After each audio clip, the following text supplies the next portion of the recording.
What is up? Kevin Hale here doing another round of shots on this Sunday night, December 7th, 2025. Hope everyone has had a good weekend. Hope everyone has walked off the ledge after Friday night. Well, this is going to be a fun conversation with these guys talking about the state of Kentucky basketball. We lost the guy. Who we lose? Terry's. All right, Terry be back. Davo, Rando, Paulo, Treso, hey yo, TBO, and Kevo here. Streaming live on X and YouTube. Terry, you going to do this all night? Probably. Okay. Is it snowing in Iowa? What's going on? It actually is snowing in here. Okay. So yeah. Your connection, the weather dictates your connection. All right, guys. Appreciate you all hanging out. We've got an hour, a solid hour worth of conversation. And we got people here that, Davo, is it safe to say these guys like to talk, right? They're talkers. And we're going to have fun. We're going to have fun. They got good insight, so yeah. Yeah. All right. I don't know what you're talking about. Yeah. Paul, you got that radio voice too, man. Face for radio, man. That's, Yeah. Oh, you guys appreciate Rando. it. Put Rando on mute already. Like it's already a bad start. You all eyeballing each other. Is that what it is? There's some little rivalry. Face for radio, right? Rando's like, yeah. I just agreed with you. I started off the show agreeing with you. I don't know what else you want from me. Yeah, It's the but most then it agreeable goes. thing I'll say all day. Yeah. All right, people chat. People watching, hit us up in the chat. We'll post comments, questions. If you're needing to use profanity to get this shit out of your system from for basketball related, feel free to. I might show it, might not. Anyways, let's start off with some good news. There's always the good news, bad news. The good news, guys, is I want to say, the good news is that we got a new football coach. I think the consensus is that Coach Stoops, his time had kind of come and gone. There was the issue in letting him go with a buyout. Evidently, that buyout was renegotiated. I don't know if y'all know the specifics on the new time frame of that buyout. Feel free to mention it. But Will Stein is the new guy. Davo, start with you. What's your feel with Coach Stein? Mitch Barnhart got it right. I think he probably listened to the Big Blue Nation finally and took all the threats and the going with leans that gets us home and everything to bring in the best candidate. Fired up, by listening to his press conference. Of course, we got fired up listening to Pope's press conference, but that's another conversation later. But I really feel like, Stein is going to be the guy to really rejuvenate this program. I'm excited for it. I think it's really funny that he's bringing some Louisville staff with him too. It just kind of adds to the rivalry. I'm just pumped up. I'm ready to go. I'm excited he's bringing the spring game back. That's really fun. I'm just pumped up. Yeah, it sounds like his presser, TB. He's not going to go through the motions like in the spring. He wants that physical play. And Davo mentioned about the whole Louisville connection. Yes, TB, like you, Will is a Louisville guy like me. And I'm somebody that I'm well aware of his ties here to the city. Obviously playing for the rival. And a lot of my L1C4 friends, I mean, they don't have anything bad to say. They're actually very happy about that he's the new coach. What say you? Yeah, everybody wins the press conference, right? But I thought it was a good thing. A change was needed in Lexington, obviously. So will he work out? Who really knows? But I think he's got as good a shot as anybody. Trace, follow that up. I'm beyond excited. I mean, I think you made a great point. If the Louisville fans hate it, that's a pretty good sign because they're the ones who wants this program to absolutely burn. I'm excited that he's young and he's offensive minded. We've not had a good offense in quite some time. On a side note, the most exciting thing of all of it to me is that Bush Hamden is never going to call another Kentucky football game again. Those interviews with him after the games are always awful. Nice guy, but it's always let's take a look at it, and it's the same old shit every single time. I'm so glad that guy's gone. Outside of his like football we're gonna get back to work. Yeah, exactly. Outside of his football coaching skills, he was a nice guy. But anyways, I also love the confidence in Will Stein. I'm glad we got someone who's ready. He's like, let's go compete. Let's go adapt to the modern landscape of college football. Let's go actually score points. I mean, even if you're a neutral fan and you show up to the games and you're like, I'm here for the environment. I don't know what's even going on. If you're just a neutral fan, putting up points ain't a bad start to fill those seats. And, Stoops is great. I grew up with Stoops here. I liked Stoops, but he's not the guy going forward. And I'm glad they made the call and worked out that buyout. He ran his course. And we'll on another show, guys, we'll look back at all the accomplishments of Stoops. We'll give him his flowers. But again, that'd be another show. Rando, what say you about Will Stein? Yeah, there'll be time to recognize what Stoops did for the football program, but it's Stein time now, right? It's focused on moving forward. Like you said, it was time. I was bouncing back and forth between, is my 1A Brian Hartline, is my 1A Will Stein? And then I started just diving into the last 3 years and what he has done with the Oregon offense. And, then reminding myself of that tree with Dan Lanning and then Kirby Smart and then coming from like this, just it's an impressive coaching tree he's comes from. And he's gonna bring that. Is a risk not having any head coaching experience, but like those names I just said, they also had no head coaching experience, and they're doing pretty damn well. So I do like the hire. I like that he's from here. And like you said, Terry said you're going to win the press conference, but he said some things that it was refreshing. I'll just leave it at that. It was refreshing watching the football that we had seen over the last few years.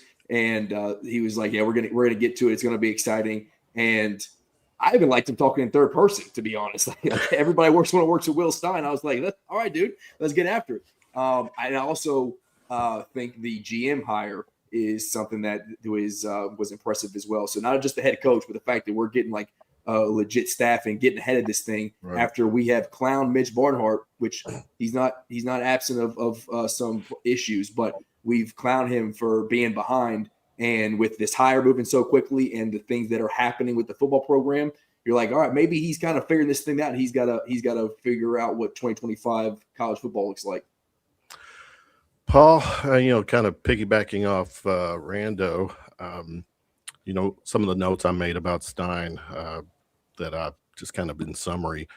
We're going to get more of a modern passing game, a balanced offense, high offensive output. But I think more importantly, I think there's going to be true quarterback development. And, the phrase "feed the studs" was mentioned. But Paul, the other thing he said that hoping you all caught too. See, I don't remember how he said it, but he said MFers, and that won me over. So, Paul, what about Will Stein? Yeah, I mean, I'm really excited about what he brings to the table. I think that Rando kind of touched on it in Kentucky seems like it's getting drugged a little bit, kicking and screaming into the modern age of college football. And I think a lot of this had to do with the fact that the money behind pushed Will Stein, which is what you want, right? Like if you're going to have the boosters and the money behind Kentucky athletics, what's going to make NIL kind of push, and they're saying this is the guy we want to put the money behind. It's not a secret. I'm not a big fan of Mitch Barnhart in a lot of ways, but you got to at least give him credit that he listened. I think part of that is he does have a foot out the door, and he's kind of like, if this is the problem, it's going to be your problem, not mine.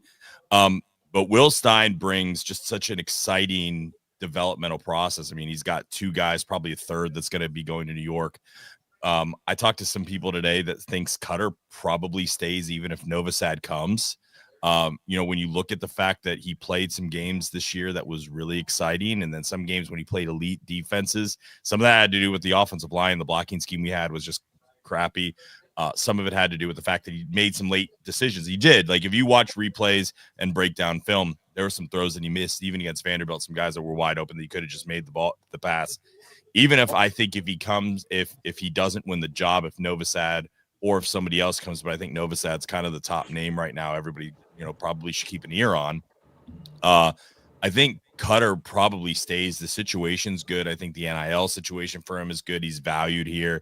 And also, if you spend a year developing under the Stein system, the one thing that I think Stein brings that a lot of other coaches maybe don't have is the fact that waiting until your junior or redshirt senior year doesn't mean that you're not going to go be a dude in the NFL. You look at Bo Nix, you look at Dylan Gabriel, draft picks, guys that were at other schools that, were good players, but really developed and blossomed. I think you're going to see that whether, Cutter Boley's a starter, there's potentially an NFL player in that kid. And I think that, whether or not he starts, I think he does stay based off what I'm hearing right now. But I mean, obviously that can change. And I think that's a big testament to Will Stein and what he brings to the table because of his development of quarterbacks in the offensive system that he runs. Davo, based on what we know of Will Stein, definitely the last 3 years at Oregon, and stats don't lie, numbers do not lie. His offensive mind They lie sometimes. Well, that's a fact. But Davo, knowing Boley, what we saw of him this year, I mean, do you think he's a fit for Will Stein's offense? Well, I think it should be pretty exciting to understand that Will Stein said it himself. He builds his offense around the players that he has, right? That's and he, and he proved that with the three different quarterbacks in the 3 years that he was there, and you saw what happened, right? So I have all the faith in the world in whatever he implements around Cutter or even around somebody else at this point. So I'm not too worried about that at all. Okay. And he's already showed he's willing to go out and snatch big time recruits too. To put them around whoever the QB is. So yeah, I have all the faith in the world in Will Stein and whatever decision he makes and whoever quarterback he goes with. Terry, anything to add on Stein? Oh no, but I am excited. I'm glad we've got a Louisville City guy there in Lexington. I'll take it. All right, Trace, anything to add? Rando? Okay. All right, let's switch gears to from pigskin to that orange ball.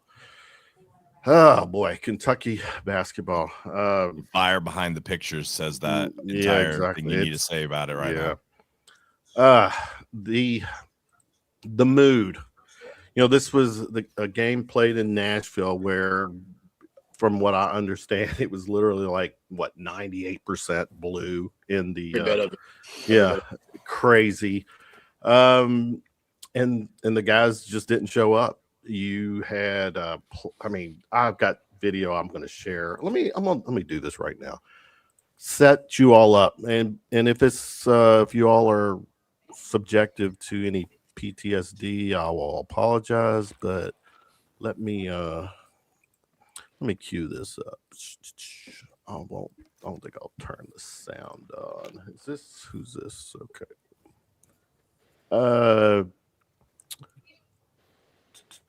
Check this out. Yeah, I think this one's made the rounds. But yeah, I'm gonna leave the sound down and let you all talk. Rando, I'll let you start first. That's great. This is a great play. Look at that. Right to the ref. I mean, he was wide open. He was standing there wide open. He wasn't ready. I don't know why we're blaming Cam Williams for. The halftime. No, let's stop that right there. This right here. This sequence right here. Our previous coach, if this happened on his watch, my feeling is that he would have immediately called a timeout. He would have motioned in a player or two to go into the game, and he would look at some of these guys on the floor and mouth, "Get your ass on the bench." I don't know. Am I wrong? When I saw this sequence or this whole video on how we, it's disturbing. Go ahead, Rand. No, I mean, I don't. There's not not much you can. I don't even know how you analyze, like, when you, as a, I'm at a loss for words. Hopefully Pope and the staff can do something, but when you watch stuff like this and lack of effort, just getting bullied, it's tough to even like go to the film room and be like, all right, this is what we have to fix. Like there's an emotional conversation that needs to be had with this team.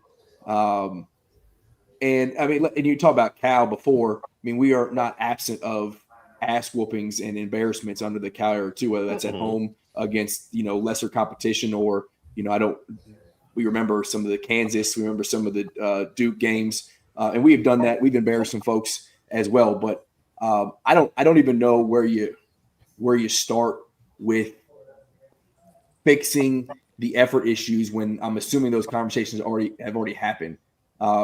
We can make a statement on Tuesday and sit some folks, but these are clear, like, I'm not communicating on the floor type things that the players themselves are either going to want to fix or they're not. Like you can put a lot of this on Pope, you can put a lot of this on staff, and you can put a lot of this on the players. But it's just there's not one issue. There's so many issues that have to be addressed, and winning cures all. And that's why I was so upset about the North Carolina loss when they let that one they just pissed that one away because it could have been the thing that gave us confidence, monkey off our back to kind of to go into Gonzaga not looking like. And we almost had back-to-back 10-point field goal or 10-minute field goal droughts, right? Yeah. So it's bad basketball, and I agree with everybody's stance of it's not acceptable, it's not the standard. But I also have an issue with thinking that the roster just failed after most of the country told us this was going to be the best roster in the country, the deepest. Hold that thought for a second. Trace, jump in and share your thoughts as you're seeing this debacle in front of you.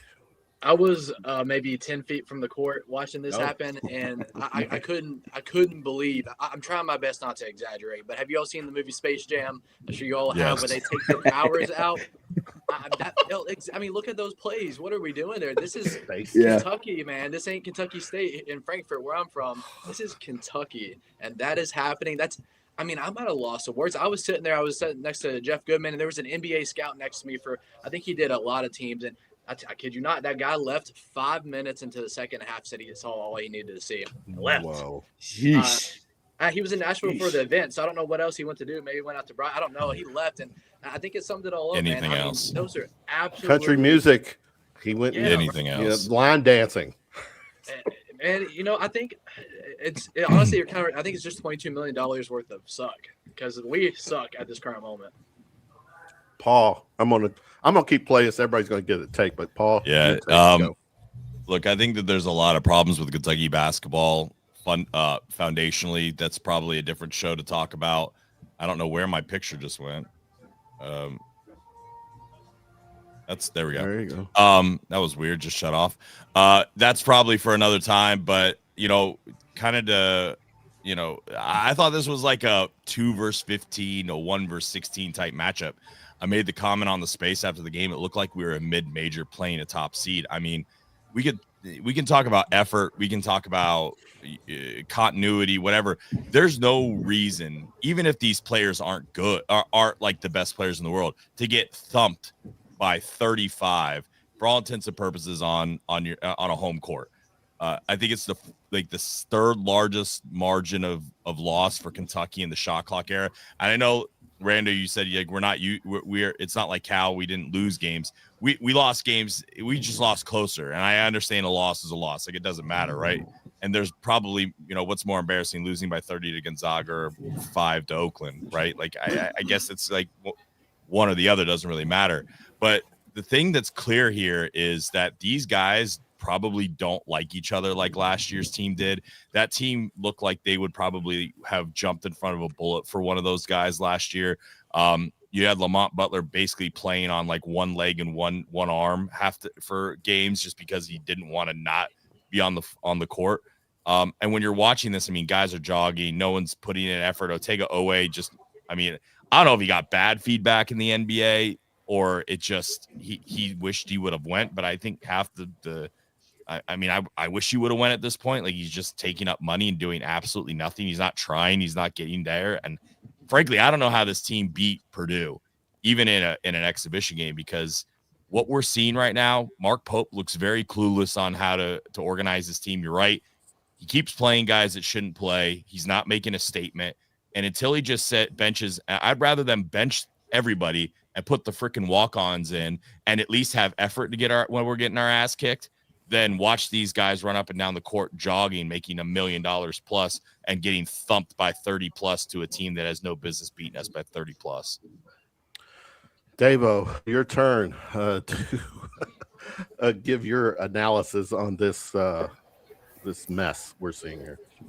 Well, I guess I'll be the first one to drop it. So I guess the best way to describe what you need to do here is blow the whole fucking thing up, right? Just completely start over, start from the very, very, very bottom of the pit. It's going to start in practice, make every single player earn every single minute that they're going to get on that court. What you saw against Gonzaga was nothing short of absolutely embarrassing, pathetic. It was terrible basketball. The communication was awful. The effort was absolutely zero. Like Paul said, Pope just looked over there like he was on the verge of crying.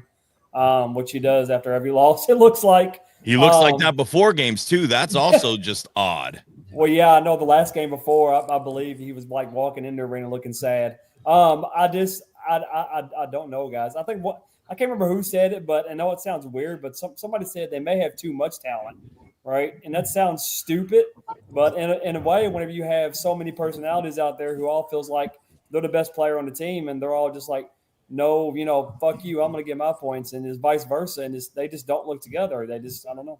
Is it Jalen Rose that said that? I think it was Jalen Rose that said that. Yeah, I'm not buying that, but if you talk about Terry, talent, it's your turn. Go. If Rick Pitino can tell Antoine Walker not to shoot 30 times a game, you can figure it out. So here I am, Kevin. You know what I talk about. We know fairly early on what kind of coach we have in Lexington, right? I've explained 3 years or less, a coach gets to the Final Four or he gets forgotten. You can look at what Cal did year one, what Tubby did year one. Rick's first tournament gives us the Duke game going all the way back, Eddie Sutton and all that. This is bad. And, I was on Twitter talking about how bad this was. And, of course, we got to bring up the other coach, the previous coach. Yeah, Cal lost, but we had a lot of good before he got to this point. Right? Yeah. Like before the Zion Williamson 34-point game, we had 4 Final Fours, right? Like we had the good stuff. In 5 years. Right, which only 3 coaches have ever done. It's Right. Coach K, it's John Wooden, and it's Coach Cal. That's how good that run was. This is embarrassing. This is not Kentucky basketball. We can look at all the numbers that Corey Price put out. He had something, this is the worst, something since 1905. Like, what are we The doing here? third worst loss in the shot clock era. Right, because you Yeah. got the 55-point loss to Kansas. You've got another loss in 08 to somebody, if I believe. Vandy, that, right? That Kansas loss, though, wasn't in the shot clock era, though. I think the 40-something points was the top. It was like 40, Right. 38, and 2 at 35, I believe. But this is bad. Like, look, this was my whole thing with letting nostalgia color what we saw, right? You bring in Pope. Another difference with Pope is, yes, he coached BYU, but every other coach we've ever had has come with a resume, right? Cal took Memphis and UMass to a Final Four, right? Tubby took Tulsa and Georgia to multiple Sweet 16s, right? We know what Rick did, right?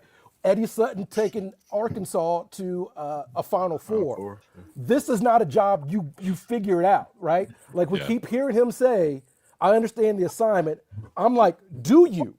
Cal's assignment was, you all had 2 years of Billy Gillispie. I'm going to bring you some John Wall, right? Tubby looked around like, hey, I got all these guys that have won championships. I'm going to get them back to another one, right? Rick was like, I'm going to resurrect this program and get it to where it needs to be, right? Joe B. Hall looked around and said, I've got to replace the GOAT. Let me put my own championship on it. That is understanding the assignment. It's not kissing babies. It's not singing on UK. It's not signing stuff. We are here for wins. We are here not to feel good. Can I add another layer on that? Keep talking, guys. Go ahead. So one of the reasons that hindsight is 50-50, right? Like everybody can sound a lot smarter after stuff. Shout out and Cam Newton. Yeah. and so looking back at the Pope hire and realizing when you really look at this from like the last 4 years, I think a lot of the Pope stuff, and some people say it was a lazy hire. I look at the fact that this is Kentucky and a brand, and we went through some pretty high-profile names before we got there. And I know the shock, we didn't like it. Then we got on board with the press conference and everything. But when you look at the NIL structure, especially then, Mitch was basically playing footsies with one collective and not another. He didn't like it. And I think Pope was an easily controllable figure that had enough moxie to get the fans going. And I think Mitch thought he could get away with it a little bit. The difference between the Will Stein hire and the Mark Pope hires, I think that the money now behind is kind of really bucking up in the back on the backside. I think you're seeing that even with Mitch's comments at the press conference, like, this has got to stop. When you start yelling, this has got to stop, usually that means that there's some shit that you don't want to come out. And I promise you, I know on the NIL space, there's shit he doesn't want to come out, because if the fans really get the full story, they're going to be mad as hell. So I think some of it Give has us to do the with full NIL story stuff. then. Don't be teasing. Don't be just giving me the tip. I mean, come on, buddy. Rando and I have talked exclusively on this. I mean, some of it, you can like, talk to him, but you can't talk to me. Well, we're in front of like 500 people now, so Come on, it's man. a little different. But to kind of sum it up a little bit, it's you look at even Cal didn't like who he was being told to work with in the NIL space. That's why you had La Familia. You saw Kentucky struggle even in the NIL era with Cal, even though he got some players. But when's the last time we got a number one player, a number two player? We weren't getting guys that were really number one at their positions either, like we had been getting if we didn't get a number one player. So I think you're looking at the struggles of the foundational pieces of Kentucky's NIL under Mitch Barnhart, because getting top basketball players, it's a lot damn harder than getting football players in the NIL space. The money's more, less players, higher profile, real kind of NBA agents, harder to get information from. And I think we're just getting our asses whooped when it comes to that space. And until he's gone, or until the boosters really force his hand in basketball like they have in football, I think we're still going to struggle, no matter who the coach is. Mark Pope has his problems, and you're all right about this. But structurally and foundationally, I don't know if it matters who the coach is right now, because I think we're going to struggle to get guys because we are not able to land NIL deals. And nobody can tell me Mark Pope can't recruit or guys don't want to play for him. We've got too many dudes that have been we've been in the last one or two with, like, top dogs that we lose out on in like the last two or three. That tells me either we're so damn stupid behind the scenes negotiating these deals that these guys know, and it's around that they could just use Kentucky to bitch us to get more money from other schools, or we're just so damn bad at finalizing these deals. And really, when you get to the last two or three, they're so close. It's the nuance of like what could take off more, that even the brand of Kentucky doesn't make up for how shitty the NIL deals that we're building is. So That's a big problem and a big red flag for me. The brand of Kentucky, guys. We know who we are, big, blue blood, just our history. But let's be honest, in this decade, we're not relevant. We have not been relevant in this. Just ask Indiana and Vanderbilt if they give a shit about blue bloods in football. Well, like this exactly. NIL space doesn't matter anymore. And good for them. We're going to talk about that too. But Trace, you were there. I think Davo wanted. Oh, I'm sorry, Davo. Well, that's good. Davo, let's go back in time. When we did our show, we did a Sunday Night Live. It was the day that Pope was introduced. You were not one of the guys that bought into Pope. Why did you not then? And how do you feel now? The floor. Oh my goodness. So I'm gonna piggyback off what Paul, said, which is obviously a lot. So I'm gonna try to keep it short. So I have a hypothesis behind the Pope hire, right? Professor Davo. I think so many, big time coaches that we went after kind of seen the way the BBN treated a Hall of Fame head coach and basically sent his ass packing and threw him to the curb, right? And I think that scared quite a few, big name head coaches out there. And I believe that's kind of how we got to, I don't want to say the 5th or 6th or 7th choice, but he probably kind of was a 5th or 6th or 7th choice. He wasn't one of the top ones. Yeah, sure. that's how we got to Pope. And once again, he rawed us. We sold out Rupp. We went through all the memories, all the good times, the jorts, the coming out last with the trophy, so on and so forth. And we stuck behind him. We had a really good run in the Sweet 16, and now we are absolutely falling flat on our ass and looking like an absolute laughingstock of college basketball right now, right? Do you not think we were a Final Four team last year if we didn't have those injuries? Because I think we might have been. 100%. I think we would have had a hell of a run at that. I agree. And whenever we talk about what's going on behind the scenes, that's the biggest question at the University of Kentucky right now.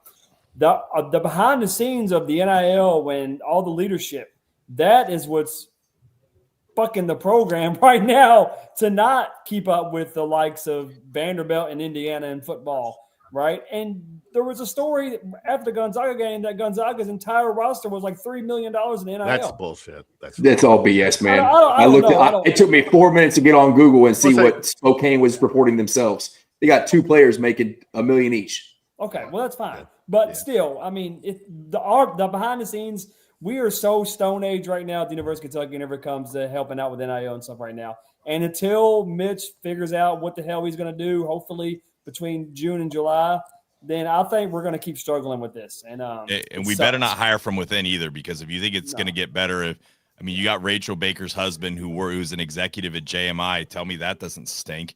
You got Mark Hill, who's basically Mitch 2.0. And you got a lazy ass president, Eli Capilouto, who I really don't think wants to go on a national search. And like you've heard others across the country that have said if the SCORE Act doesn't pass, Kentucky is about 15. You put screwed, really 15 more really screwed, and we are. And so like if that doesn't pass, we're in a lot of trouble because we thought we were real clever, and really all we did was put shackles on ourselves for no reason because Mitch is really just a lazy, old timing, just fuzzle little loser when it comes to this stuff. He's been behind on everything, and he's made some really donkey hires. And honestly, if Pope doesn't work out, like your legacy is screwed anyway, because you can't get away with 4 hires in your top 4 major sports being absolute shit. And that would have been the case. And I mean, guys, like we can all say that he's done good. In 23 years, he has 1 major title. LSU fired a guy that won 4 and 5 major titles in 5 years. Like all of our other titles, can you guys name the 4 rifle titles we have? No. Volleyball isn't a major sport. It's a good sport. Maybe we get another one, but 1 basketball title in 23 years, not even football going to like a BCS or playoff. Come on. Like, I think we have to really be realistic with where he really has us. He has Kentucky mediocre in all sports. Like, we're just good enough not to win shit. Now the rifle team, I will say they're likely future snipers of America, but I digress. I'm not super high on Mitch Barnhart, but you literally just said pumping Cal's first 5 years he was in the Final Four, 4 of them, right? So like,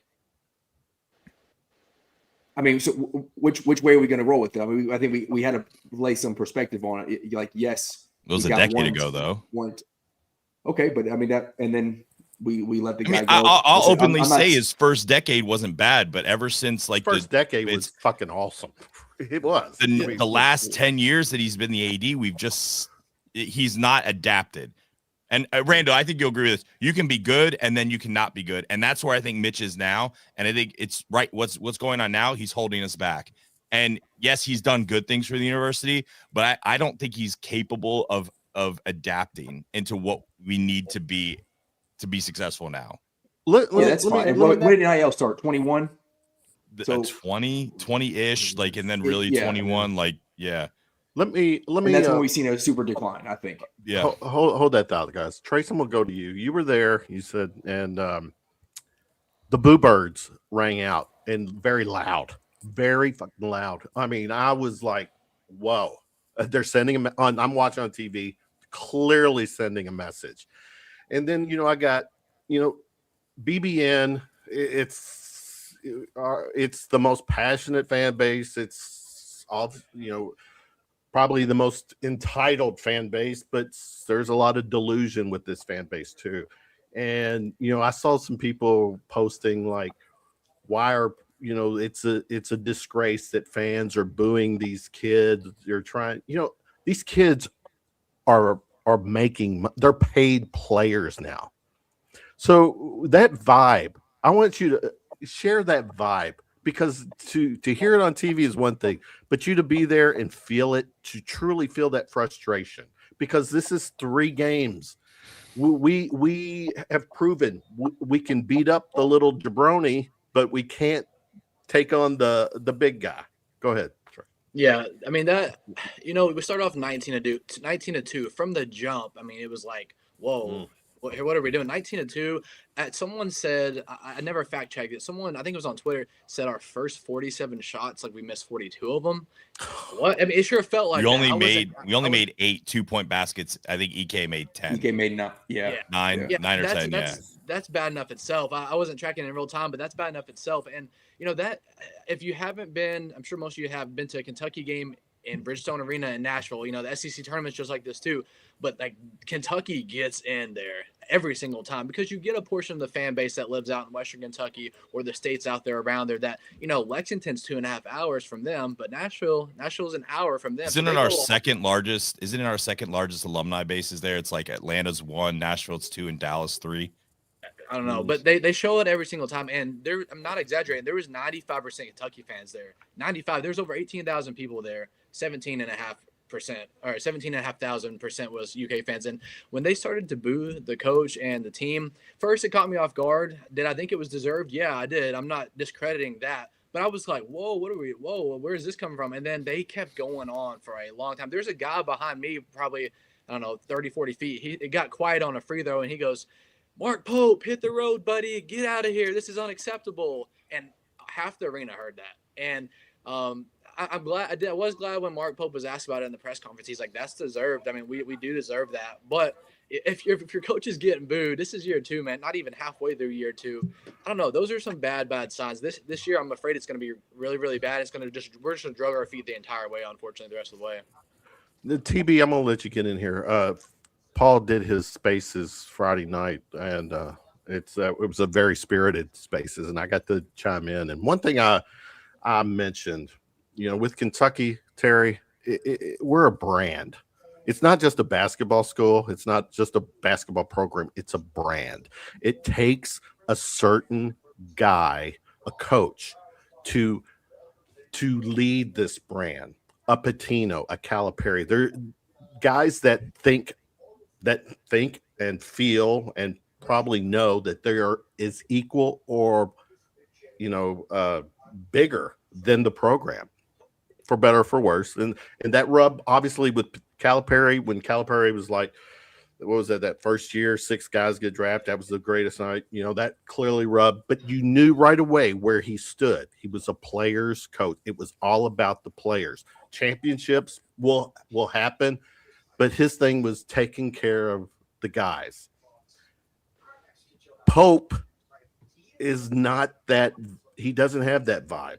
He's just one of the guys. He's a former player who, by fifth, sixth, whatever the order was. But go ahead.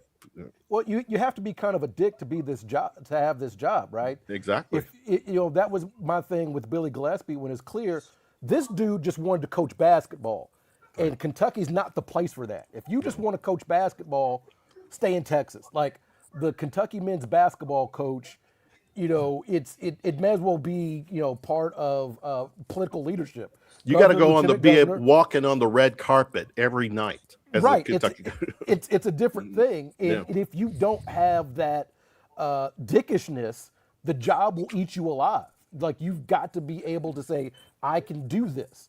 And we just talked about how Pope looks going into the games. I'm not a body language expert. It doesn't look great, right? No. And it's not Christmas yet. That's what I was telling my wife. Like we've got the SEC schedule, and there's blood in the water, right? The champ has been cut, and now everybody's going to want to take a little bit from Kentucky from here on out. The pressure's going to mount. I don't know how this gets turned around, to be honest with you. I don't know how you do that. NIL and all that stuff withstanding, it looks bad on TV. It looks really bad. You better hope Jaden Quinton's is him, because that's about the only thing that's going to save this team right now. Well, that's a nice little segue, guys. At this point does he play? I mean, if you're his handlers, you're looking ahead to what the big picture is for him in life when it comes to the league. Is he even want to mess with this right now? Depends on if his NIL deal's written to where he has to play or not. I mean, there could be a show clause in there to make money. I know that they've started to do that. There's some Shaden Sharp, PTSD there that also has to do with some shit around NIL, which is I was talking people to get someone really mad. like in the actual practices down in Nashville. Someone who's in where they practice. He's not on staff, but he's within the program. And he said Jaden Quaintance is going to play this season. He said he thought that was going to be around the St. John's game. He didn't want me to hold him to that, but he said he's going to play. I mean, he was all but confident, or is max confidence on that. You got to get on the court on Tuesday. I think you got to get him on the court Tuesday, and then let him have an impact against Indiana. You can't let the Indiana game get away from you at Rupp Arena. Oh, you can't do it. Man. Like I'm still, and I think a lot of this, and I'll admit it up front, is I want Pope to work out. Like emotionally, I want Pope to work out. So we all do. Like I'm a little bit blinded. You just mentioned that if we were Tuesday, we play North Carolina Central. We play Indiana on Saturday. Yes, that's what I'm saying. Like you got to get him on the court Tuesday, and then let him ball out on Saturday. If nothing else, you get the fans back on your side with something exciting, right? Exactly. And I have an issue saying like Pope isn't a good coach. Now maybe it's a different conversation if he can handle Kentucky, but like I think he's a great coach, basketball mind. And you just said that if we would have stayed healthy last year, we had a true legit run to the Final Four. But if I can, I hate to interrupt you. Yeah, but we've got injuries, right? Yeah. But we all have seen we've had injuries going back 10 years. Pope's only been here 2. My whole thing is if the other guy didn't get any excuses for injuries, no. But not just you. I'm saying people like, well, we're missing these people. We've been missing people. If the old guy didn't get a pass, new guy doesn't get a pass. Die on the court with the effort. And I don't want to give him. And you don't see that. Give him a pass. I did a video. I do the show with my son. And we were talking about it. Like we haven't seen this puzzle that Pope put together yet, right? We haven't seen the complete picture. But excuses aren't an excuse. I'm sorry, injuries aren't an excuse. What upsets me is the fact that last year he seemed to have answers, right? Someone would go down, we would win games. Amari Williams playing point, like he had answers. And this time there isn't any. So like he played and he coached through injuries last year, was able to figure it out. This year he looks shocked that the pieces aren't working and doesn't know what to do. And my thought is last year he had dudes who wanted to play for Kentucky. They were written off. They were underdogs. And the one guy who was proven was Lamont Butler, got to a Final Four. And Paul, if you remember the space we did, we had a Aztec beat writer come on, compared to Kobe Bryant. He's like, not the player Kobe Bryant, but the mindset of this Mentality, dude is like insane. So it I'll doesn't matter who was going to coach him. Because it doesn't matter who was going to coach him. He was going to give you max effort. I'm curious if Pope has the ability to coach like these true dogs in the NIL era who they are, Otega Owe was in the draft, and you mentioned it before, Paul, like, did he want to come back? Did he get back? If you look back at this statement, and I took some slack on it, that brief statement told me he did not want to come back. He wanted to go into the draft and stay into the draft. And everybody said he's guaranteed to come back. We both took some flack on that because we said, man, I don't think he wants to be here. We both took flack on that one last year.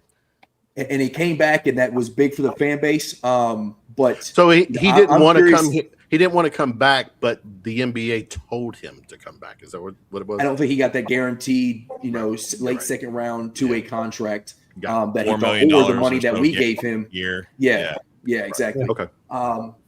And we potentially saw his ceiling last year, which even then, would have been great. We just haven't even gotten back there with Otega Owe. But I'm curious if Pope has the ability, the pressure to does he have an inner Rick Pitino? He comes from that tree, but does he have that in him, right? To look at Otega, Zell, any of these guys in the face and be like, listen, I'm the swinging dick around here. I know you all are getting paid a lot of money, but this is my show. And you know what? You're not going to get drafted if I'm sitting your ass on the bench. So you might want to step it up, right? So I don't know if he's. What you just said is more cuss words than what Pope will say, because he go, golly gee, gosh darn it, guys, we're not playing hard enough. Like you got to get some paint peeled off the walls. Like break a chair. You don't want to drop 4 F-bombs. Break a chair, bench somebody, suspend their ass. Like, I mean, I don't know if this is like we all hear stuff. There's apparently been some incidents in practice. Bench someone. Like, if you're not going to like peel the paint off the walls, then do it with the authority of like, I don't need to yell. Sit your ass on the bench. Well, let's stay there, Paul. Let me go, Trace.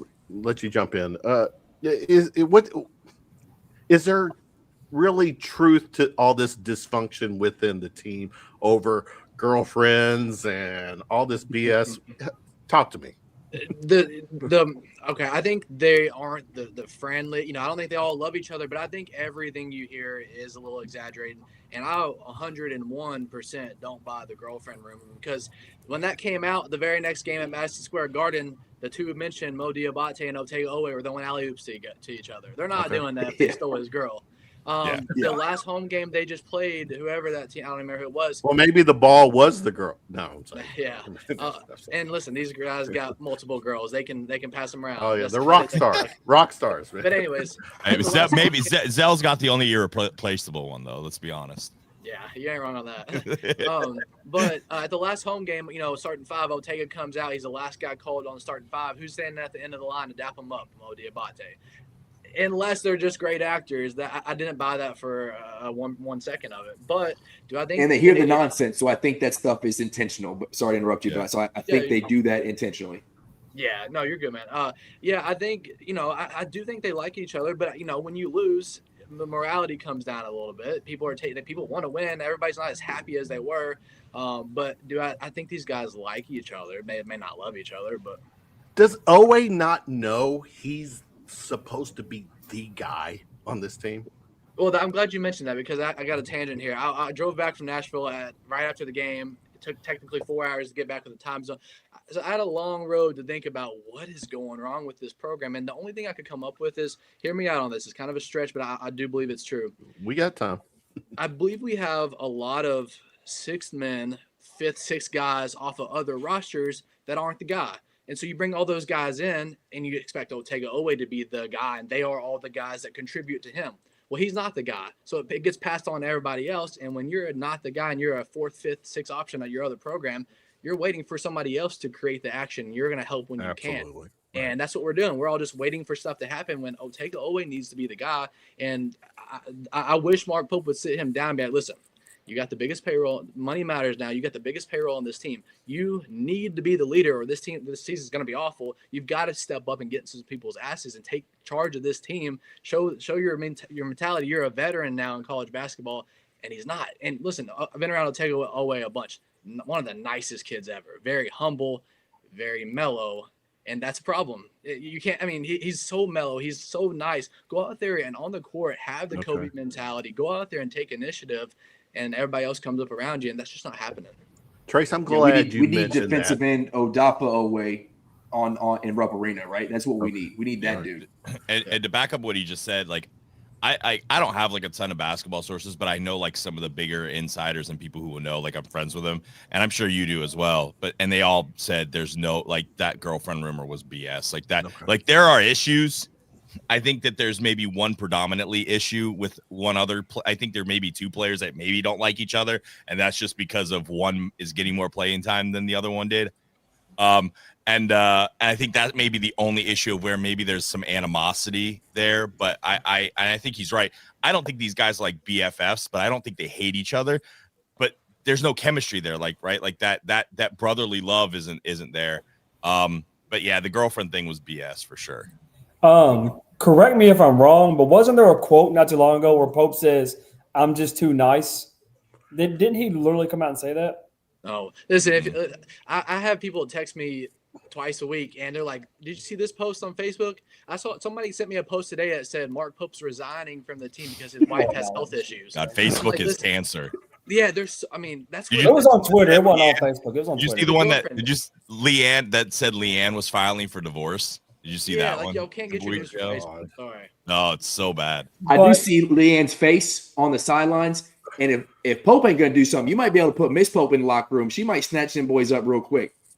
Yeah, somebody needs to. Pissed. And I'm bringing this all back. Is Davo? You had your reservations about Pope, and I know it's year 2. It's not even. We're not even into SEC play. We're not even halfway into the season. But guys, man, we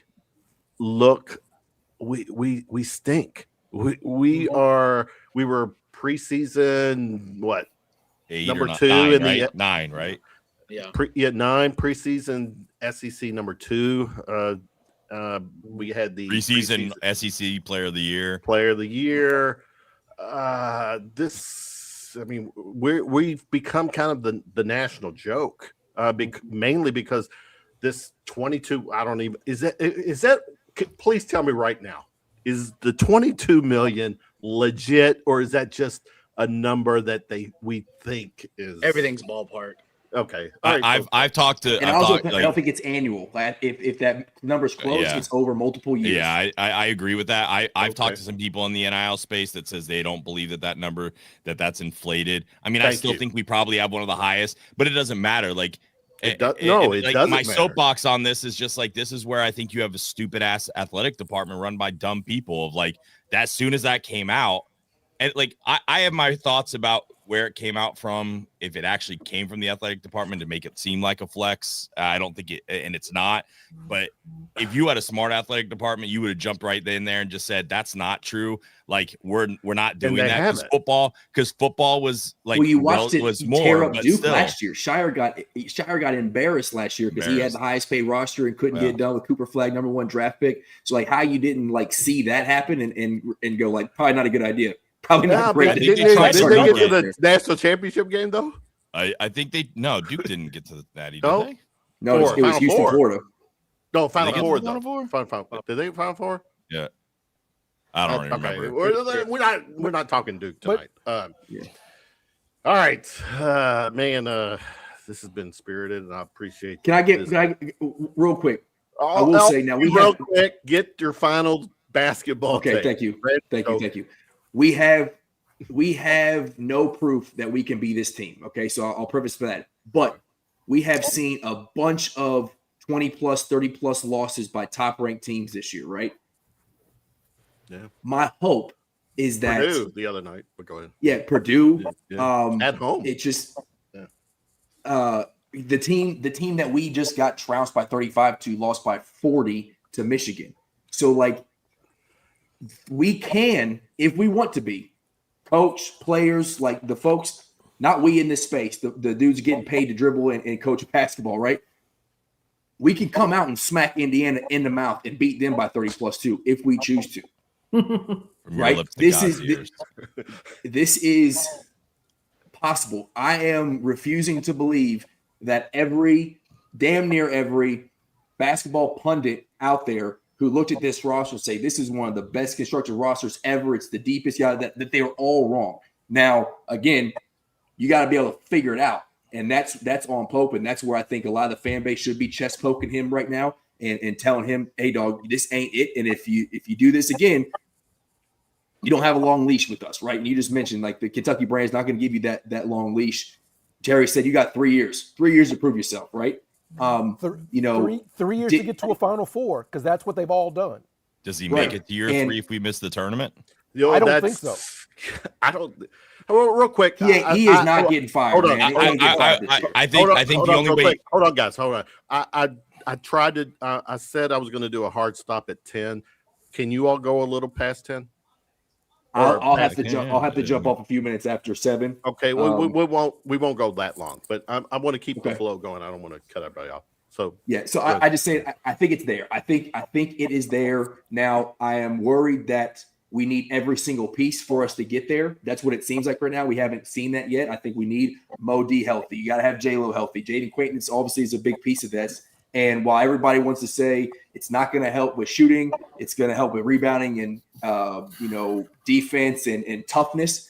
But if you got to focus on JQ in the paint, it's going to open up things, right? It's going to open up things for the outside. And I also believe that we can be a good shooting team if we get quality shots. Right now, we have nobody who wants to actually move intentionally to get those shots.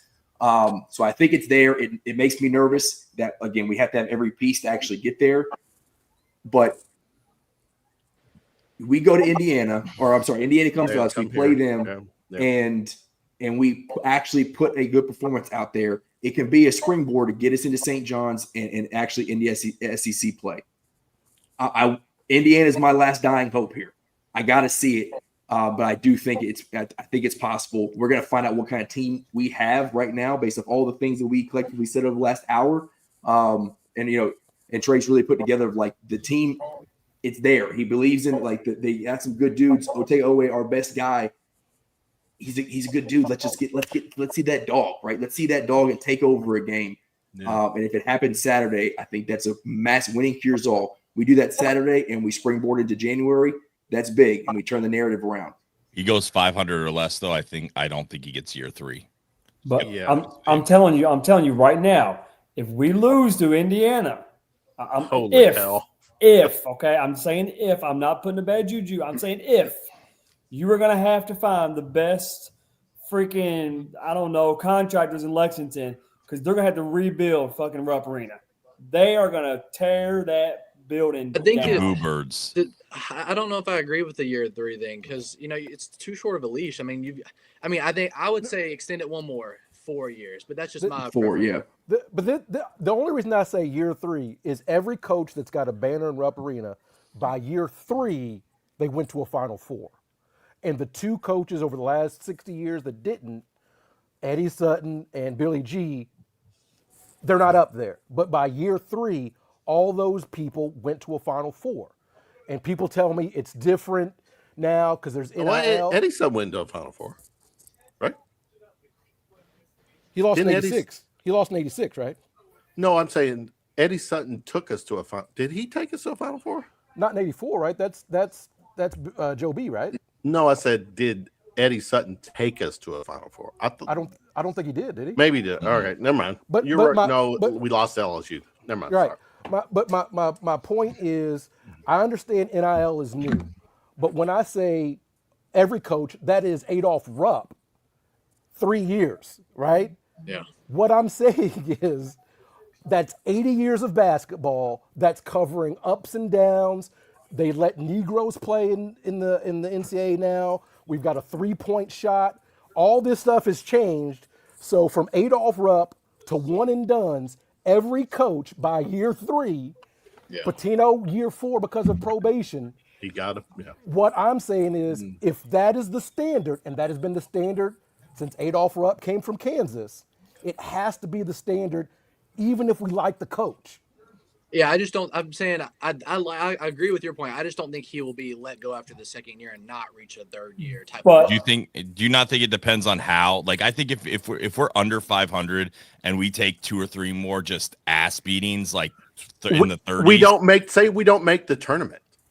I think if we don't make the tournament, though, 5 more seasons. I think Cal was here 4 or 5 more seasons after going under 500. yeah, but didn't he win the title and then go to the NIT? I mean, I'm talking about 2020, 9 and 16.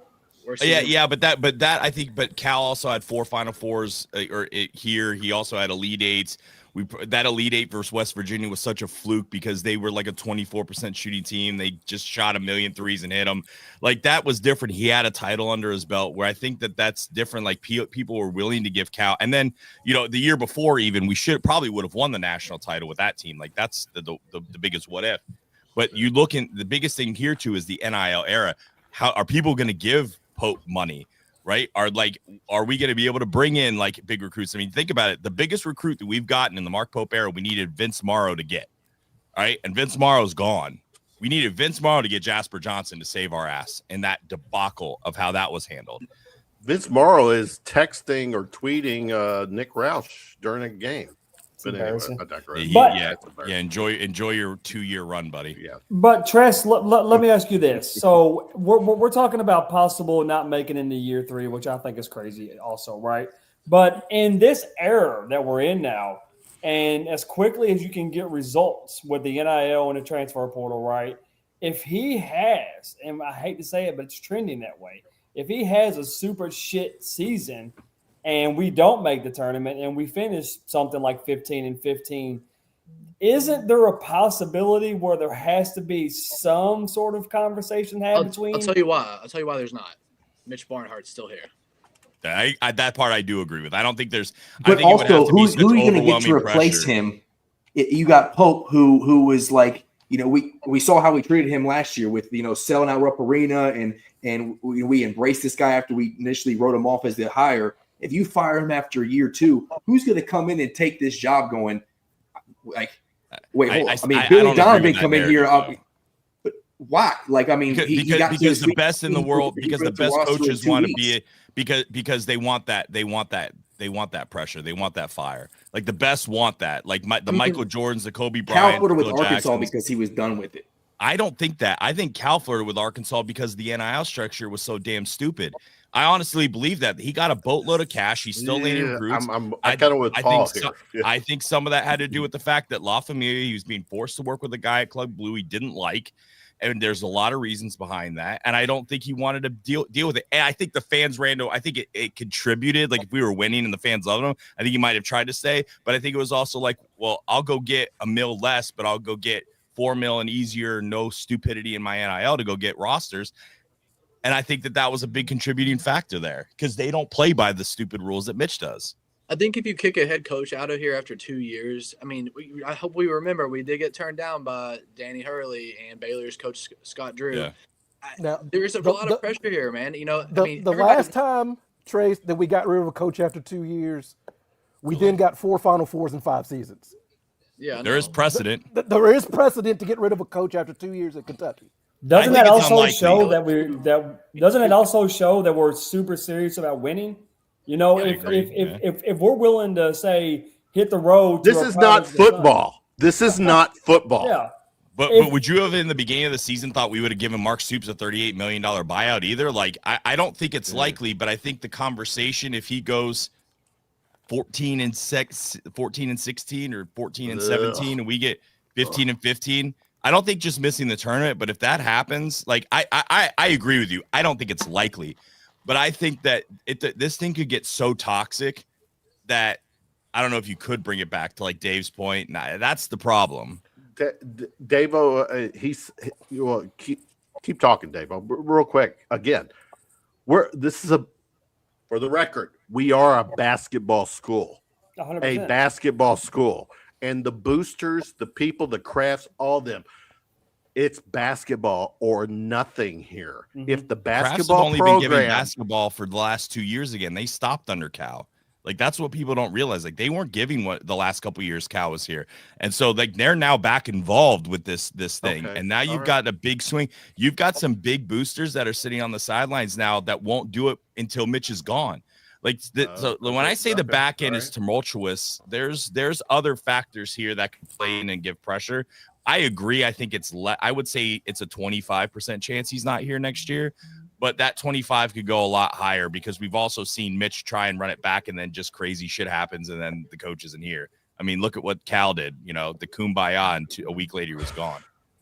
Yeah, I'm just under the impression we could lose every game this season and he'd still be back. That's just how I feel. Now that third year would be so awful, so toxic. It's not worth going that. Yeah. But I think also with Mitch Barnhart being here, he just got bailed out of 2 buyouts, essentially bailed out of the second one was still got money, still got to go. But if you at the end of this year, oh God, we're in another buyout of all this money. It's not as much, but like he's still got like 3. I think he's still got 3 years on his contract and like another buyout to get bailed out of. I don't know. Oh, an interesting thing is if he retires early, like before basketball season is announced, I think you might know that where this thing might be going to.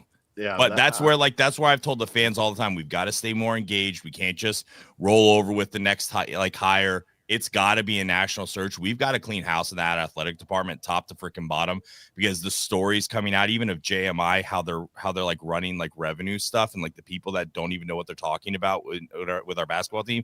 It's shocking, guys. Like it's really not good from that perspective. And it's basic stuff like, why don't we have any guys going up in the rafters anymore? Why did we stop doing that? Like there's just little things that like you're saying, Paul, like behind the scenes, what is going on? Like Tony Delk can't be the last guy that we've honored. Like there's all these little things that add up. Didn't Wall get in the rafters?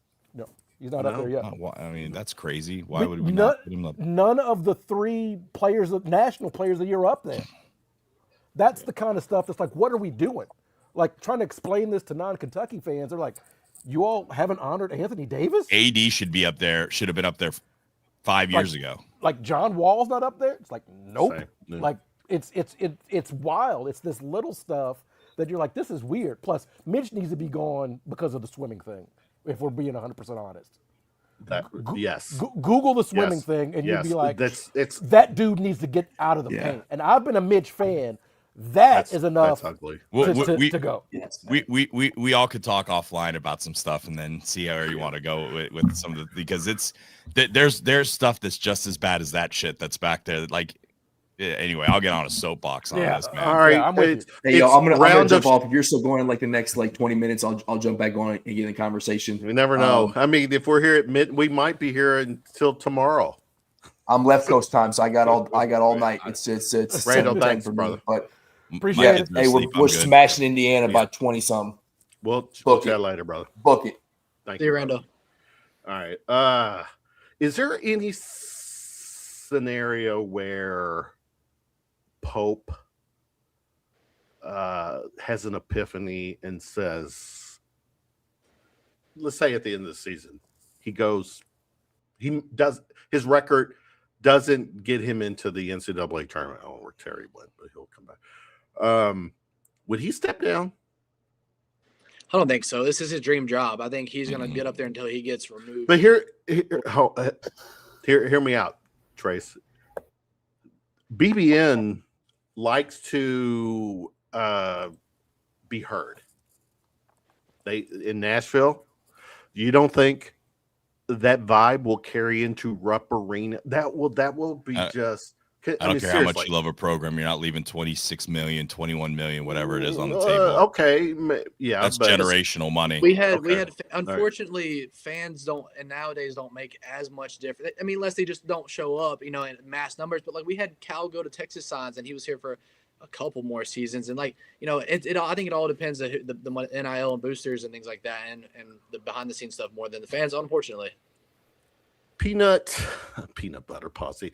This isn't even on Pope. 99% of the coaches would have sold a kidney for this roster. Nobody can foresee a bunch of divas. It happens. My daytime job. Hold on, real quick. My daytime job. I'm an IT guy. I'm an IT manager. I manage people. I manage egos. I put people in place. I write up people if they do not perform. I have fired people if they don't perform. Is he too much of a nice guy? I mean, here's this is my history with Kentucky basketball. And I'm dating myself and I don't care. I'm your all's dad. I'm the old guy here. I fell in love with Kentucky basketball the night that we beat Duke for the national championship in '78. Goose Gibbons, 41 points. I watched James Lee with that emphatic dunk to end the game. The next day, I'm at my friend's house shooting free throws like Kyle Macy. And I've been a fan ever fucking since. I mean,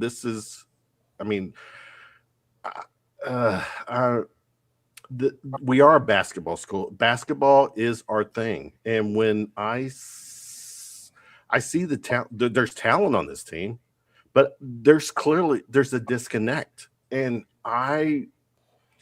has Pope lost this team? Davo, start. He hasn't talked. Davo, unmute. Go. Yeah, he has. I think it's sad to see. I think he's lost it through just their egos alone. I think, like I said, I think there's way too many egos and way too many me's on this team, and I feel like he's having a hard time getting a hold of that. I don't know if he's necessarily lost the locker room, but I think he's lost his team on the court. I think he's having a hard time figuring out the best pieces that are going to work together. And it sucks. It sucks to see. I mean, at the end of the day, we are Kentucky basketball fans. We're going to cheer our ass off, and we're going to hope for the best. But until those results start showing themselves, until we start seeing what we should have saw already to begin the season, which is a badass team with a bunch of good players, we're going to be on his ass, and we're going to be on the team's ass. We're going to be on the administration's ass because this is the University of Kentucky basketball. This is a results-oriented program, and the results right now are absolute shit. And so that's just what we got to see. You know, as a podcast host, I can't lie. You mean this kind of dysfunction adds to fucking, we have 1,270 viewers right now because the passion, this is who we are. This is our fan base gives a shit about basketball. Love drama, by the way. We just love drama. We love drama. Engagement is amazing with drama. And here's the thing, though, because some people will talk about Indiana's not Indiana because the fans stopped caring. That's not what happened, right? Fans never stopped caring. Like, don't make me defend Indiana. Like, I'm out here in Iowa. There's Nebraska football. They're as passionate as us with right. their basketball. Yeah, but Nebraska football ain't what it was. It's not because the fans stopped caring. It's because bad coaches came in, right? Like, don't blame the fans and say fans stopped caring. These fans don't. Like, Kentucky fans care, and that means something. I've told a bunch of people this too. Like, if we need to blame the coach, but it is also you can't take your eye off the ball of what's behind the coach. You know, this is now years. Like Rando even said this. We've been kind of shitty in the major sports since 2020. Like, I mean, we have losses to St. Peter's, Oakland. Football's taking a big back. I mean, the fact that, you know, Mark Stoops had to go get a collective made for him because Mitch was so far behind is a problem. But like, when you're talking about the players and like, did he know? You know, the other thing I have, this is like, you know, this is where I think Kentucky's just behind. Like, a lot of these other schools have, you know, a lot of these collectives have recruiting services behind them where they're tied into some of the biggest coaches, high school, college. They've got files on these guys. They know like their strengths, their weaknesses, their pros, their cons, like what exactly that they're like, what is their behavioral issues? Like, there's tons of like psychoanalysis on these kids on how they're going to fit. And the fact that like we have some, like we've had one in our backyard that we just basically ran out that's working with big universities now. And now we sit here and we're like wondering why we suck. It's because this is Mitch Barnhart's athletic department. Some of this it goes on the coach. A lot goes on the coach. Like, you still got to deal with it. But if you don't have the foundational piece behind it, where you're recruiting and playing on the same level playing field that other coaches and programs are, you're gonna struggle. And if you whiff, it's gonna be a big whiff. I mean, look at Calzada. That was not a source player. They were advised not to take him, and they did. And they paid $1.3 million for a guy that played 3 games. Stupid ass use of money, right? Now, some of the good players that they got in were sourced. Like, they sourced some good players at the high school level, and they sourced some good players in the transfer portal. Now, it wasn't good enough, But that's ultimately where we're seeing these problems because other schools aren't whiffing when it comes to that. And honestly, the crazy stat is Kentucky and Florida State, I believe, are the only two schools in the transfer portal era not to make a bowl game after being a top 10 portal class. So let that sink in a little bit. Sink in. And I'm going to leave this. We got to switch gears. I do want to talk about the college football playoff real quick. Chandler arguably is our best guy, and I love his game. I love him. He's a good kid. He's a good baller, but he can't be our best guy. He can't be our best guy. All right, guys. All right, let's talk real quick. Davo, college football playoff. Where we at? Where we got to start with Indiana. For the record, those dudes. I mean, I've said this with Kentucky football. This is how I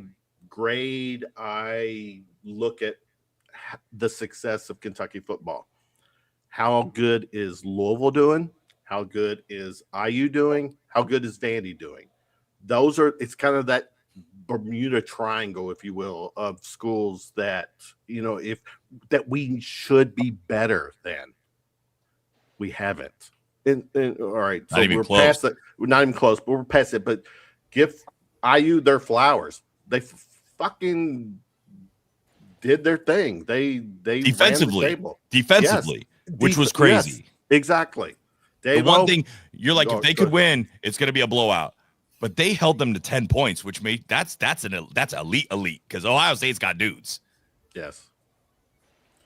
Sorry, Davo. Go ahead, Davo. Oh no, I mean, he just said it. I mean, we just sit there and seeing Indiana just look Ohio State right in the face and be like, "Fuck you, we're better than you, we're a better team than you, we got a better defense than you, and we're gonna beat you, and we're gonna send you back in the locker room sad." And that's exactly what they did. They look like the number one team in the nation, and that is absolutely insane. And hopefully, that is just the other side of the mirror where Kentucky's looking in that mirror and be like, okay, well, let's fucking go to work. And just whenever it comes to the college football playoffs in general, I feel like it's kind of becoming sort of like a participation trophy award, bringing in the two group of 5 teams as well. But that's a whole other subject. I think it's kind of interesting, though, that we get to see John Summerall versus Will Stein. That's going to be fun. It is the matchup, isn't it? No. Summerall plays Tulane. Oh, yeah, right. Oh, sorry. Yeah, Summerall plays Ole Miss. Tulane plays Ole Miss, and, Stein plays. Stein gets to show off, for the record, how elite his offense is against nobody. For the record, for people out there in BBN who were wet dreaming about Summerall, did he ever make it known that he had an interest in coaching? Yes. He did. Okay, I can tell you that with 100%, with 100% certainty that he was shocked that he never heard from Kentucky, and I can tell you that for a fact. That was in October. Like, Paul, your sources? Do you like meet in a dark alley late at night to get this information? I listen. You'll see probably shortly. Like, I'm about to do a show with someone I have no business doing it on a national stage. You'll just see. I just end up in rooms that don't make sense. I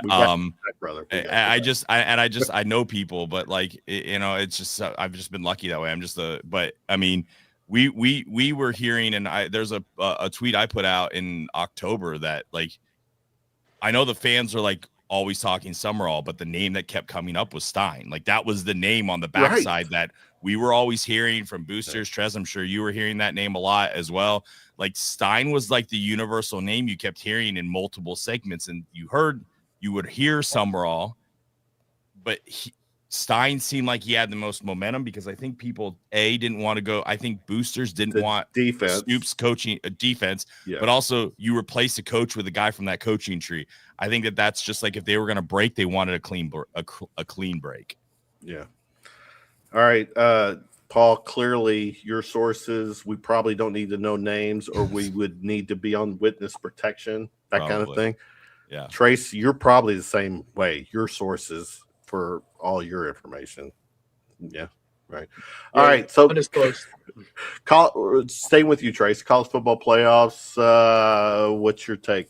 It rolled out. This is where it is alarming when you see the spread on some of these games where I don't know. There's one, I can't remember which game it was. The spread is 20 some points or some. I don't like it. Was Bama deserving? Vandy, go ahead. Give us your college football take. I think from the Kentucky football fan perspective, there's hope with Indiana. Indiana gives you hope that Absolutely we have a chance now, and Vanderbilt, even though they didn't get in, but all the things that they've done, there's hope. No matter what you've been for the last 100 years, 50 or whatever, how long your program goes back, Indiana is proof there's hope. Now, there's a lot of luck and a lot of stuff that meets there as well. You got to have the support, you got to have the right people, but it is no longer, you can no longer from this point go on say, well, Kentucky football has never been relevant. They never will be because look at our history. That's gone. That's officially dead now. Now that's a good basis, but Indiana gives you hope, and I think that's something to cling on. And if we can ever clean house, I love what we have with Will Stein. He's a guy. He's like, let's go against anybody. He was at Oregon, who is in the playoffs right now. I mean, he's going to have that experience. And if we can get the right people behind him in the backside of things, and maybe Mitch Barnhart out of here, we might have a shot one day. But a lot of stuff's got to change off the field. Yep. Davo, speaketh. Are we still talking college football playoffs? Yes, sir. Yeah, I just agree with what Trey just said. There is no more Kentucky can't, right? Because we're officially out of that era. There's too many resources around now to build a roster. And when you got a guy who seems, I'm going to use the word, who seems motivated to build this Kentucky program up to national prominence. Damn it, I'm just quoting Stoops now. To build the program and really show out and really show that, because Kentucky is in the SEC, that there really is no reason why you can't get high quality players and really coach them up and get them up to that level. I'm not saying that he's going to pull a Kirk Cinetti and come right in and get us in the playoffs year one, because that's rather crazy to think about. But I am definitely hoping and thinking that he could come in and at least, make us super competitive and make some noise. Yeah. We'll dissect the playoffs as they start, because the first game, I think it was December 19th or something like that. Oklahoma, Alabama. Yeah, there you go. TB, college football playoffs, your thoughts? Here's the thing about college football. It was never meant to have a champion. My wife, and I know I say this all the time, try to explain college football to someone that doesn't know about college football. Because she's like, wait a minute, up until 1996, they just voted? Yeah, they just voted. And you might have a day where the number one team is in the Rose Bowl, the number two team is. College football is not built like we're trying to make sense out of something that was never supposed to make sense. If it's 12 teams, it needs to be 16 teams. Like, it's a bunch of nonsense, but I enjoy watching football games, so there you go. That's fair, too. I do. And we still got a good month or so of football. Trace, did you college football playoffs? Final thought? Yeah, my thoughts, man. I'm not the most knowledgeable person on all the other programs. I don't watch a whole lot outside of Kentucky, so I'll be bullshitting you if I could tell you about anything about James. Facts are optional on this show, but by the way. I do know that people are kind of upset with Notre Dame. I think that's an interesting conversation that I know nothing about, but like how they're independent and then Alabama still gets in. I do have a take that I do believe. I'm on the opinion that Alabama shouldn't have been punished for losing against Georgia, because then at that point, if you get punished for losing your conference championship, and know who's going to play the conference championship. So, I mean, that's the extent of my knowledge on the college football playoffs. Is Notre Dame not playing, declining to play a bowl game? Such a bitch move. Is it a bitch move or? Yeah, it's a bitch move. Florida State got left out undefeated, and they showed up, and they still. They got their ass kicked, but they showed up to another team that didn't make it.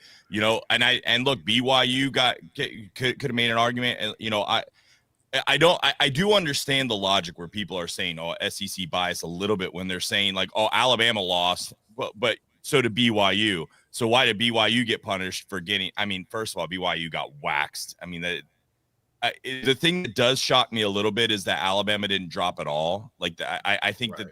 that I think Miami probably should be playing Oklahoma.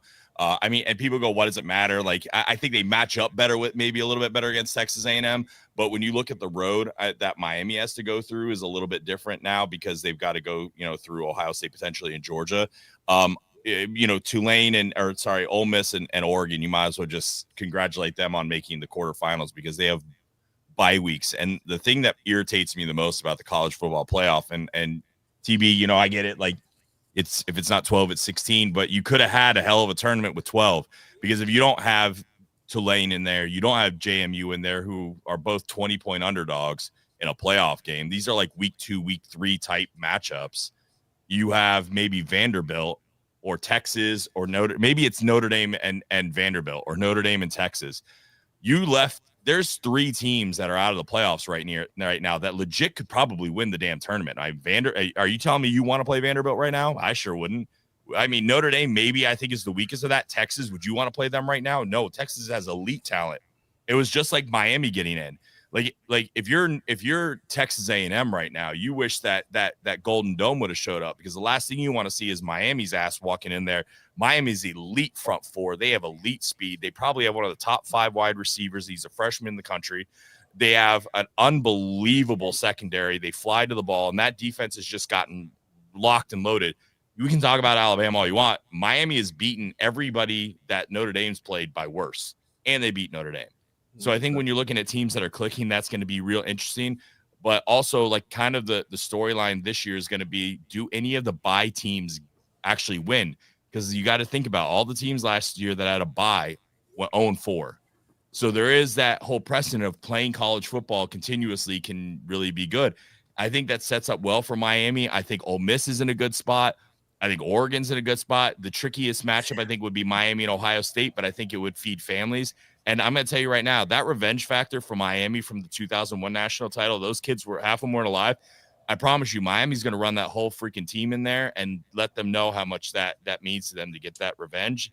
And I wouldn't be surprised if you saw Miami get to the semifinals. If Miami gets to the Natty, they'll win it because that's a home game for them. So, I mean, This is interesting. It's an interesting field outside of the fact that you're going to have 2 just shitty games that are going to be over by halftime. Kentucky basketball ruined. I didn't get to talk Lane Kiffin.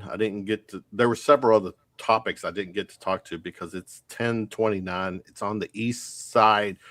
I have to get up early. And and plus Davo's wife is like, we got to round this up or wind this down. All right, guys. All right. This is where a lot of people tuning in tonight, hanging with us.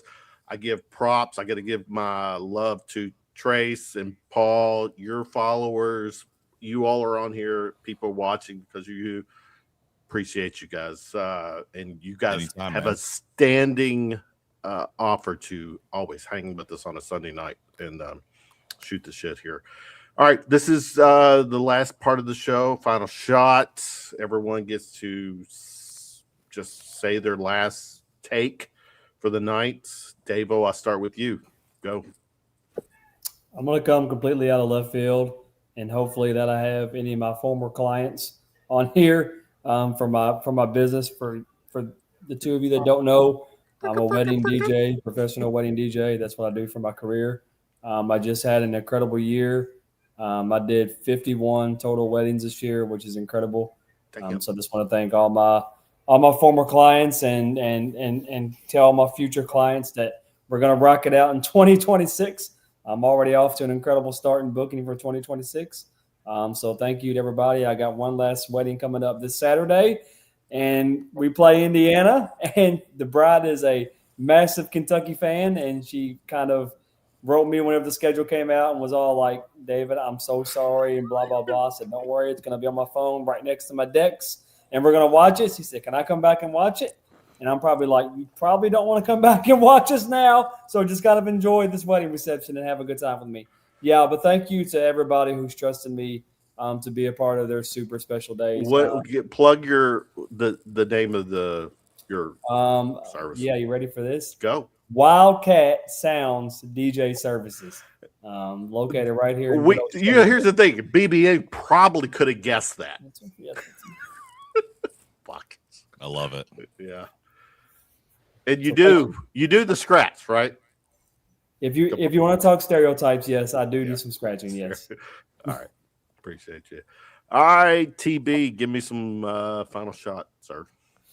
Shout out to the volleyball team for making it to the Sweet 16 Absolutely. for the 8th time in 9 years. I know the two big sports, football and men's basketball, but as you can see, I am literally all Cats everything. So shout out to Coach Skinner and those ladies for their dominant run. I mean, 9 straight conference championships.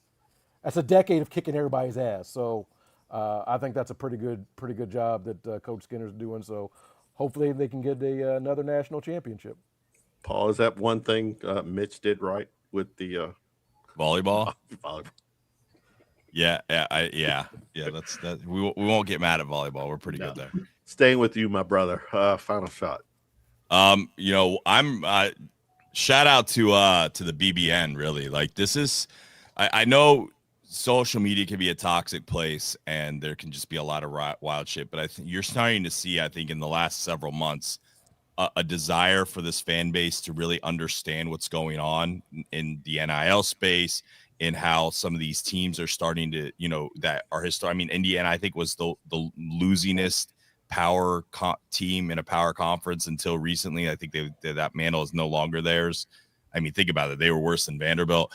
And I think you're starting to see a lot of fans, instead of just running to the coach and everything, that they're starting to ask questions to why. And shout out, because this is, and I've told people this fan base is really powerful. And if you really get behind it and give truth, honesty, and transparency, we could talk about all the donors, and maybe we're not the richest place in the world. This fan base, the million UK fans plus that are around, if they all gave around the world, more than 1 million around the world. Yeah. They gave $25 a month, or even 20 or 10, we would have a formidable fan run collective. And I think there's an engagement and a hunger there. And I'm really just proud of the fan base in general, of really starting to get hungry to understand the mechanics behind the schools, and realizing we have to adapt, not just as a program, as an institution, as an athletic department, but even as a fan base. And I'm really starting to see that shift now in the last 2 months, and it's going to be real interesting to see how that plays out over the next 6 or so, as we transition to a new athletic director, a new president, and keeping the foot on the gas and demanding excellence. Because why not? Dave, I'm going to go to Mark Stoops. Why not Kentucky? Why not Kentucky? And I think that's the mentality this fan base is starting to have, and I'm really proud of them. Good stuff, brother. Trace, wrap it up for us. Final shot, man. Mine's on a non-Kentucky note, not as serious note, but something I might be passionate more than I am about Kentucky basketball or football. Go for it. Short and sweet. If you're not going more than 10 miles faster in the left lane of a highway, please get over into the right lane. I want that on my tombstone, that is my dying wish. Get the fuck over. See, that's the fucking final shot. Love it. I want. Yeah. Exactly. Don't go to Ohio much, man. Get over. Get the fuck over. All right. What a great night. Great podcast tonight. Appreciate everyone in the chat. People watching, Trace, Paul, thanks for hanging with us on no problem. Your first nights. I'm giving carte blanche. Come and hang with us. It's fun. I mean, Kentucky sports will always have something to talk about. The most passionate fan base, and it's who we are. And on a Sunday night, right now, guys, 1,600 people watching us. That's our fan base, and that's a credit to you guys too. Appreciate you guys. Hey, everyone, again, thanks for hanging with us. People, cheesy plug, Round of Shots on X. Follow, give us a like. I mean, this is just it's fun stuff. I do this shit on a Sunday night to wind down my night, hang out with some cool people, talk, and interact with the fan base. Again, the most passionate fan base. We got a couple games lined up this week. Hopefully we get some players back on the floor or on the court to get their feet wet. Let's hope Pope rights this wrong. For Davo, Trace, TB, Paul, Rando, Kevin, wishing everyone a good night, a good week. Go Cats. Peace out. Have a good. Take care. See ya. See you guys. Later. Later, guys.